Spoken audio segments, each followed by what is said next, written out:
What's up mga G? Kamusta naman kayo dyan? Balita ako, nandito ako ngayon sa Cobh, Ireland. Para mga apartment. So, ang good din, flag nila. Nakapagod, umakit ako eh. Pupunta ako sa isang parang castle o church ba yun? Eh medyo pataas nung dinadaanan ko eh no. Ito palang Cobh, Ireland na port na to, na lugar na to. Dito daw yung last port ng Titanic bago sila lumubog. Dito galing yung Titanic, huling pasahero na sumampa bago lumubog yung Titanic. Ito yung Cobh, Ireland na tinatawag. Ito, dito tayo pupunta oh. Hakitin natin. Yan! Ganda! Hakitin natin yan. Mga G, bakit na tayo nahagdanan? Yan. Papunta ron sa taas. Simbahan pala, narinig ko kumampana eh. Church to. Ganda ng simbahan nila, grabe. Yan o. Tama, nandito na ako sa taas na taas. Akala nyo mababa lang to. Nasa flat na sa lower ground to. Hindi, tingnan mo yung view ko rito. Diba ito? Diyan tayo ngayon sa simbahan. Dito tayo sa taas ng simbahan. Tingnan mo kung saan ako nakaharap ngayon. Ito, tingnan mo. View. Yan ang view. Pag nasa harapan ka ng simbahan. Yun yung barko. Barko namin. Ang X na pwede mong balik-balikan. Yan. Ganda naman dito. Yan na siya. Solido. Hindi makuha na ng buo. Ito yung harapan ng church. Oh. Ito. Ganda nito pag nakita sa personal. Hindi lang makuha ng mabuti ng camera ko eh. Lapit ko kasi. Ano ba pangalan na itong church na to? Cathedral. Tingnan natin, may nakasulat dito. Yan. Dito pala tayo sa St. Colman's Cathedral Cobh. Yung history niya. 1957. Built in 1808.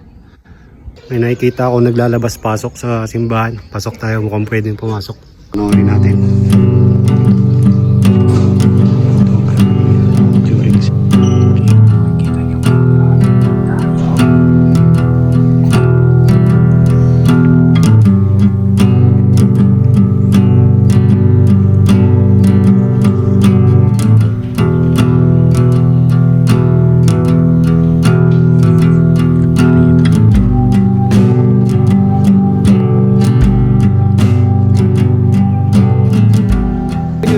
Katedral, ang ganda, di ba? Nakita niyo naman.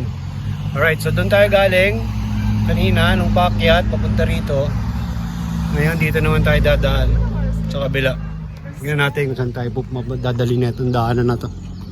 Kung pabalik ba ito ng barko o kung paikot lang siya. Try natin. Ikot-ikot muna. Maaga pa naman eh. Oras na 11:38 pa lang dito ng umaga. Yung palibot dito, yung mga bahay nila. Karamihan sa sasakyan nila nakapark lang din sa labas.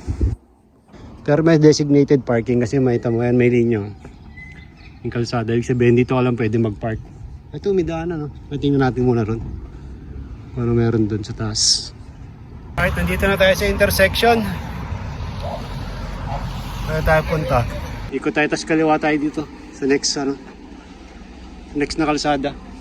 Left tayo dito. Hindi ako na masyado lumayo, nakapakit maglakad, puro pataas yung kalsada nila eh. Grabe yung dadaan naman, puro packet eh. Ito yung sobrang taas natin. Oh. Lupit lang talaga ng mga bahay dito eh, nasa kalsada lang yung mga pintuan nila. Yan, oh.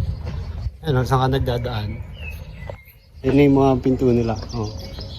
Pato ko lang, walang bakod-bakod.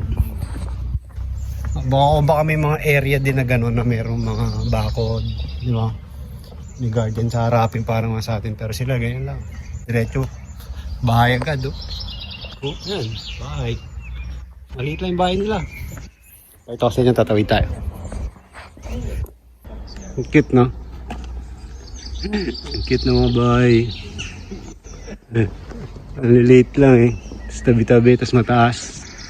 Bike na tayo. Punta tayo dun sa mga sa mga souvenir shops. Hanap tayo ng yung kinokolekta natin na shot glass. Sobrang dami na natin. Wala pa yata ako dito sa Cove. Pero meron ako nung shot glass na ako ng Ireland. Pero wala pang specific shot glass ng Cove.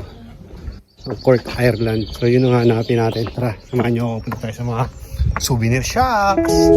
Alright, so dito na tayo sa mga souvenir shops, mga G. And nasa Hong Kong na tayo. Kung kanina. Ayan, sa dulo na tayo. Cove Gifts. Tingin ko meron dito kasi may mga baso eh. Yung mga unang pinuntahan, wala akong nakita eh. Ano natin dito?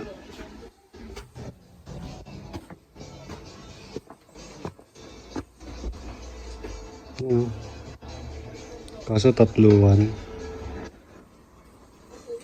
Dapat yung isa lang.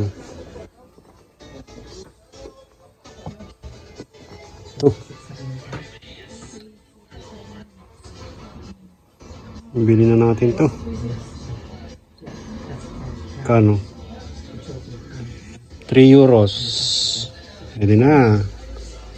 Ano ba iba? Ito. The Trinity. Gusto ko may nakapangalan yung lugar. Plain lang to. Ireland. Yan. Parang talaga. Ano to? Ganyan natin. How are you? Good, how are you? Excellent, thank you. That's 3 euros, right? It is, yeah. Let me just get my money. For candles, Here you go. 3 silkies. Euros. Yeah. The best kind. So Yes. there's 7 for your change. Thank you very much. Have a lovely day. You too, enjoy. You too, Lopez. Sis!